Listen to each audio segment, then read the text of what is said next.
There are certain things on YouTube that you cannot talk about. They're forbidden. However, there's an exception to this, which I found under the YouTube misinformation policy or guidelines. Let's look at the medical misinformation policy. Vaccine misinformation. Claims that contradict health authority and World Health Organization guidance on the safety, efficacy, and ingredients of currently administered and approved vaccines. Content alleging that vaccines cause chronic side effects outside the rare side effects that are recognized by the health authorities. A little bit further down, it says educational, documentary, scientific, or artistic content. We may allow content that violates the misinformation policies noted on this page if that content includes additional context of the video, audio, title, or description. This is not a pass to promote misinformation. Additional content may include countervailing views. They're allowing me to potentially say some opposing viewpoints, so that's good. YouTube also believes people should be able to share their own experiences, including personal experiences with vaccines, for example. This means that we may make exceptions for content in which creators describe firsthand experiences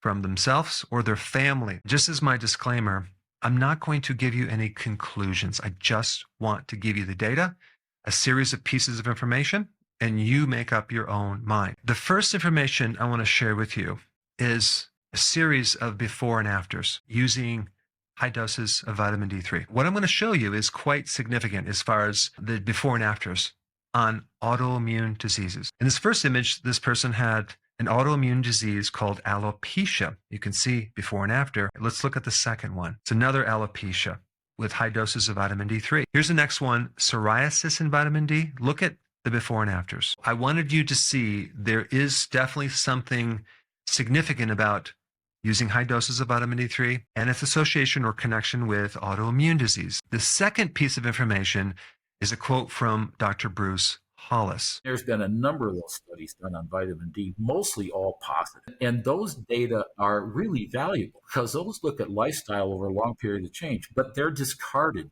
when studies like Vital say, oh, this is all BS. If you can put an autoimmune disease into remission with high doses of vitamin D3, does that mean those conditions were really a deficiency of vitamin D to begin with? We can't make the conclusion that vitamin D deficiency will cause an autoimmune disease. We can't say that unless it happens in all the cases, which it doesn't. The next piece of information, I want to show you this graph right here. This graph shows the massive spike in autoimmune diseases in the United States. MS, celiac, Crohn's, type 1 diabetes. Autoimmune diseases have surpassed heart disease and cancer. It is the number one problem. The question is, what the heck is going on? Is it the glyphosate in the food? Could it be genetics? So there's a lot of confusion in this area. So I kept looking at this problem from all different angles, and I found some more information I want to share with you so you can make up your own mind. First question though, what is an autoimmune disease? Well, it's a situation where your own immune system is attacking your own tissues and it's creating inflammation.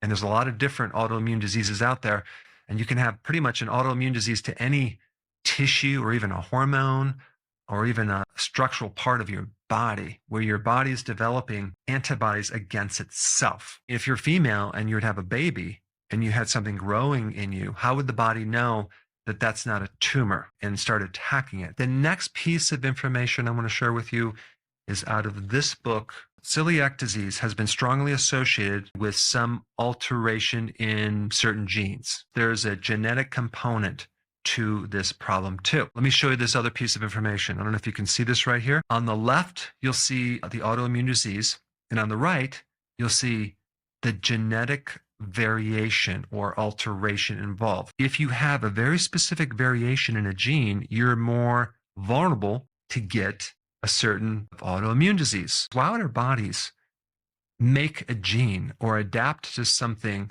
to make your genetics more susceptible to an autoimmune disease? If you look further into this, each one of these genetic variation also has a strength. The person would be less likely to acquire a viral infection, protection against certain parasites because of the heightened immune surveillance. The purpose of that is to help us survive. And there's even some data. I don't know if it's in human studies, but I know it's in animal studies. Certain animals tend to mate based on a more diverse immune system, so that way the child has more protection to survive longer. It's just a theory, but there's some interesting data on that point. I want to just cover a few more points in this book right here. They're talking about individual vaccines and what autoimmune diseases they may trigger towards development of autoimmune disease, typically requiring some environmental trigger to evolve into a full-blown disease state. Being in practice, I've observed when people go through losses, a loss of a loved one, notice a high percentage of them develop an autoimmune disease. So that would be a trigger. The vaccine for Lyme disease is capable of triggering arthritis in genetically susceptible hamsters. 100% of the hamsters develop arthritis. These manifestations pointed to subclinical, slowly evolving disease. Whether this disease could eventually progress into its full-blown clinical apparent form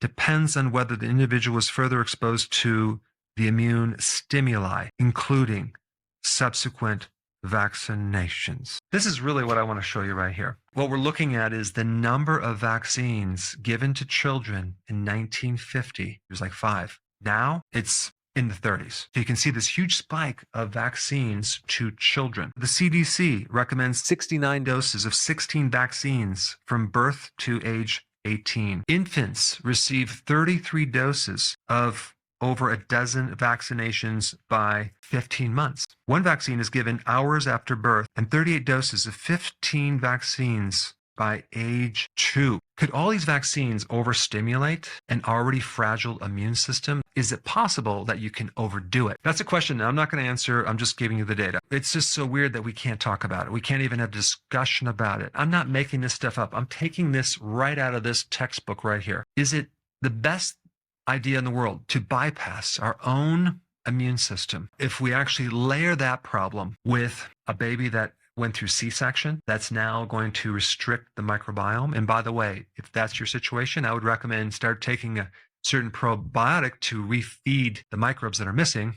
Or let's say a child wasn't breastfed. They don't get the friendly bacteria in the breast milk. Instead, they're fed infant formula. On top of that, you layer that with the vaccines. I mean, it's kind of creating a perfect storm. How many people in general are deficient in vitamin D? If vitamin D can take an autoimmune disease and put it into remission, wouldn't it be an essential thing if someone had to take a vaccine just to take more vitamin D to maybe add some protection? I wanted to give you this information and let you decide.